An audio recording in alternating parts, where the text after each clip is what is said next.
Биздин бүгүнкү өзгөчө кечебизге баардыгыңыздарды кош келиңиздер дейбиз. Бир нече саналуу көзүрмемдерден кийин Кыргызстандын элибиздин эң башкы балатысын жандырмакчыбыз. Биз менен болуңуздар. Жаңы жыл, жаңы үмүттөрдүн, жакшылыктардын жылы болсун. Ар бирибиз ынтымактуу, биримдиктүү болуп, ушул кыргыз элибиз алдыда келаткан жылда абдан чоң жетишкендиктерге жетип, ынтымактуу, биримдиктүү, соо, эсен, аман болсун. Жетиден баштап санайлы. Снегурочка моя, давайте все вместе, друзья. Начнем с 7. 6, 5, 4, 3, 2, 1. Гори, наша елочка! Гори! Давайте еще громче!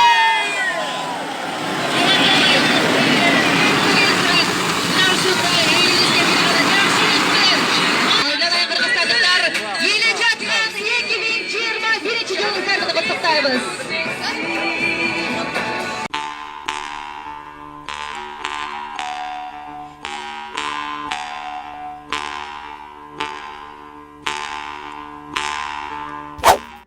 Кыргыз Республикасынын өкмөтүнө караштуу экономикалык кылмыштарга каршы күрөшүү боюнча мамлекеттик кызматтын мурдагы төрагасы Бакир Таиров кармалды. Бул тууралуу Кактус медиа укук коргоо органдарындагы кызматкерлерге таянып жазды. Учурда анын үйү тинтүүгө алынууда. Таиров кайсыл иш боюнча камакка алынганы белгисиз. Басылма жазгандай, учурда Бакир Таиров УКМКнын тергөө бөлүмүндө. Ал УКМКнын убактылуу кармоочу жайына киргизилиши мүмкүн. Булак элдик медиа. Улуттук коопсуздук мамлекеттик комитети зергер буюмдарын өзгөчө ири масштабта аткезчилик жолу менен ташуу фактысы боюнча сотко чейинки өндүрүштү улантууда. УКМКнын басма сөз кызматы билдиргендей, жогоруда аталган сотко чейинки өндүрүштүн алкагында бир нече жолу суракка жана башка тергөө иш-аракеттерине чакырылган Финполдун мурдагы жетекчиси Болот Сүйүнбаевдин бул кылмышка тиешеси бар экендиги жөнүндө төгүндөлгүс далилдер алынды. Сүйүнбаевдин суракка келбей жаткандыгына байланыштуу УКМКнын тергөө органдары аны кылмышка чектөө катары кароодо. Ага кызмат абалынан кыянаттык менен пайдалануу, экономикалык аткезчилик менен издөө жарыяланды. Учурда тергөө тобу тарабынан жасалган кылмыштардын бардык жагдайларын аныктоого жана күнөөлүүлөрдүн жоопко тартууга багытталган керектүү тергөө иш-чаралары жүргүзүлүүдө. Булак репортер Кейжи. Бүгүн 10 декабрда Бишкек шаардык соту президенттин жогорку кеңештеги мурдагы ыйгарым укук өкүлү Курманбек Дыйканбаевдин баш коргоо чарасын күчүндө калтырды. Акипресс агенттигине маалымдалгандай, сотко чейинки өндүрүш ишинин алкагында ал 2021 жылдын 24 январына чейин УКМКнын абагында камакта болот. Булак Баракелди.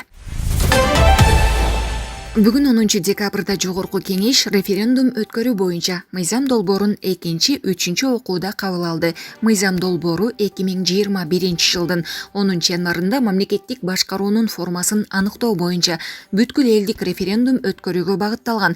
Мыйзам долбоорунун демилгечиси Акылбек Жапаров, мыйзам долбооруна Айсулуу Мамашева, Дастан Бекешев, Наталья Никитенко, Каныбек Иманалиев каршы деп добуш беришти. Ал эми 60 депутат макул деп берди. Кечээ аталган мыйзам долбоору биринчи окууда жактырылган. Мыйзам долбооруна каршы пикирлерин айтканда депутаттар болду. Текебаев: биз референдумду дайындоо боюнча мыйзамды кабыл алдык, бирок бул мыйзам өткөн жок. Мен санап турдум деген оюн айткан. Булак Супер Кейжи. Бүгүн 10 декабрда 1-май райондук сотунда мурдагы өлкө башчы Алмазбек Атамбаевдин Кримтөбөл Азиз Батукаевдин мыйзамсыз бошотулушу боюнча иши кайрадан каралууда. Анда сот Атамбаевдин баш коргоо чарасын карады. Мамлекеттик айыптоочу Алмазбек Атамбаевди камакта калтыруу сунушун айткан.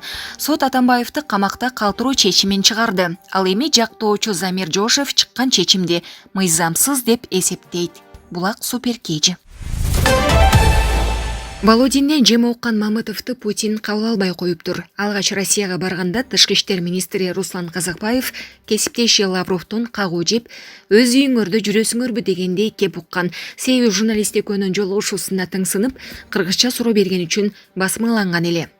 Андан соң президенттин милдетин аткаруучуга кеңешчи болуп калган Чыңгыз Айдарбеков Москвага жөнөп, сагалап жүрүп, бирок аны эч ким кабыл албай коет. Жакында Талант Мамытов баштаган жогорку кеңештин шектүү курамы Россия Думасынын төрагасы Вячеслав Володин менен жолугушуп, дагы уят болушту. Силер АКШ, Европаны карайсыңар, бирок башыңарга мүшкүл түшкөндө Россиядан жардам сурайсыңар деген мааниде кекеңдерди каарып өттү. Чындыгында Талант Мамытов легитимдүүлүгү шектүү төрага. Мындай болгон соң президенттин милдетин кантип аркаламак эле? Россияга коштоп баргандардан Алтынбек Сулаймановдон башкасы жүрөк жылытпайт. Гүлшат Асылбаева, Айсулуу Мамашева коммерсанттар болсо, Өмүрбек Бакиров, Айтулуу Алманбет Анапиевдин өкүл баласы Айтор ушул сыяктуу күмөндүүлөр жогорку кеңештин курамына жармашып алышып, Володиндин астында билмексен болуп отурушса, анан жаратылуу сөз угушмак беле. Абаса Мамытовду иш жүзүндө Путин кабыл албай койгону айтылды. Кыскасы, кече дүйнөгө аты чыккан бабалардын мурасын учурдагы булганган чимкиликтер жер менен жексен кылгандай болушту деп Азия Ньюс гезити жазып чыкты. Бишкек шаарындагы Ала Тоо аянтында жаңы жылдык балаты жандырылды. Иш-чарага көптөгөн адамдар чогулду. Милиция кызматкерлери коомдук тартипти камсыздап жатышат. 5 октябрдан 6 октябрга караган түнү митинг учурунда каза болгон 19 жаштагы Үмүтбек Алтынбек уулуна көз өткөндөн кийин адам укугун коргогондугу үчүн медали тапшырылды. Сыйлык тапшыруу аземи Бишкекте бүгүн 10 декабрда эл аралык адам укуктарынын күнүндө өттү. Сыйлык акыйкатчы Токон Мамытов тарабынан Үмүтбектин агасы Жуматаев Талайбекке ыйгарылды. Чындыгында биздин кырдаалда мындай медальдарды алгым келбейт. Жакын адамыңдан айрылуу бул чоң жоготуу, эч кандай медальга арзыбайт. Үмүтбек тирүү болсо гана, деди Талайбек Жуматаев. 2001-жылы туулган Үмүтбек бир үйдөн жалгыз уулу болгон. Ал кулак тундуруучу жардыргыч жарылганда катуу жараат алып көз жумган. Белгилүү спортчу Бейжиңдеги Олимпиада оюндарынын күмүш медалынын ээси Канат Бегалиев Камчы Көлбаевди колдоп, анын үй бүлөсүнө кандайча жардам бергенин эстеди. 2009-жылы кызымдын жүрөгү ооруп, шашылыш түрдө Москвада операция жасатууга туура келди. Барынан жардам сурап кайрылдым. Атүгүл президентке чейин жеттим. Бирок аягында Камчы Көлбаев гана жардам берди. Ал операция жана дарылануу үчүн $60,000 толугу менен төлөп берген. Мен муну эч качан унутпайм деп эскерет белгилүү спорт чебери. Канат Бегалиев белгилегендей, Камчы Көлбаев өзүнүн өлкөсү үчүн көп иш жасады жана бул жөнүндө эл жакшы билет. Эскерте кетсек, буга чейин ЖМКларда Камчы Көлбаев кикбокс боюнча дүйнө чемпиону Уланбек Касымбековго жардам берген. Ага дарыгерлер бир жума берген. Болбосо спортчу оң көзүнөн бир отулуу сокур болуп калышы мүмкүн деген маалымат тараган. Спортчу өзү эскергендей, коомчулук анын оорусу жөнүндө уккандан кийин Көлбаевдин өкүлдөрү машыктыруучуга телефон чалып, канча акча керек экендигин сурап, көп өтпөй акча беришкен. Ошондой эле Камчы Көлбаев дүйнөгө белгилүү спортчу Айсулуу Тыныбекова да каржылык колдоо көрсөтүп жатканы дагы белгилүү болгон. Булак Назар Ньюс Кейжи. Баткен облусунда бензиндин баасы күн санап кымбаттап жатат. Мындай маалыматты Баткен облусунун тургуну маалымдады. Маалыматка ылайык, бир нече күн мурда баасы 31 сом болгон бензиндин бүгүнкү күндө наркы дээрлик 36 сомго жеткен. Бензиндин баасы мындай кыска убакытта бир топ кымбаттаганына жаны күйгөн калктын кайрылар жери жок, айласы кетип турган чагы. Ош шаарында 7 декабрдан баштап патрулдук милиция кызматы иштей баштады. Бүгүн 4-күн. Бүгүнкү күндө жаңы тартип, жаңы милдеттер менен иштеп жаткан бул жаңы кызматтын жаңы кызматкерлеринде коомдук коопсуздукту сактоого, кылмыштуулуктун алдын алууга, ак дилден салым кошууга аракеттери күч. Албетте жетишпеген жактарын издеп жазган, видеого тарткан жарандарыбыздын пикирине дагы кошулабыз, кемчиликтерин жоюуга аракет кылабыз. Бирок бул жигиттер коомчулуктан дагы колдоо, жакшы пикирлерди дагы күтүшөт. Ар бир жакшы пикир сунушуңуздар бул кызматкерлерге демине дем, кубат, стимул жана мотивация болуп бере алат.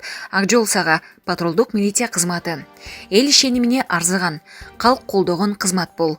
Ош шаардык ички иштер башкармалыгынын басма сөз кызматы.